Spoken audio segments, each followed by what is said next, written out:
নবীজি বলেছেন, কেউ যদি ফজরের নামাজ জামাতে পড়ে তারপরে সালাম ফিরানোর পর ওই জায়গাতেই বসে থাকে এবং জিকির আজগার করতে থাকে, সুবহানাল্লাহ 100 বার পড়লো, আস্তাগফিরুল্লাহ 100 বার পড়লো, ঠিক আছে, লা ইলাহা ইল্লাল্লাহ ওয়াহদাহু লা শারীকা লাহু লাহুল মুলকু ওয়া লাহুল হামদু ওয়া হুয়া আলা কুল্লি শাইইন কাদির, এগুলো পড়লো, তারপরে ধরেন দরুদ শরীফ পড়লো ইত্যাদি, জিকির আজগার শেষ করে সূর্য উঠে যাওয়ার পরে সে যদি 2 রাকাত নামাজ পড়ে, মাত্র 2 রাকাত, সে ফিরে যাবে একটা কবুল হজ, একটা কবুল ওমরার নেকি নিয়ে ফিরবে ইনশাআল্লাহ।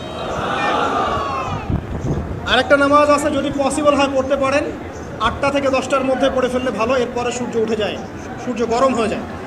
সেটা হলো আপনার এই চাশতের নামাজ, যেটাকে আমরা বলি সলাতুদ দুহা, চাশতের নামাজ।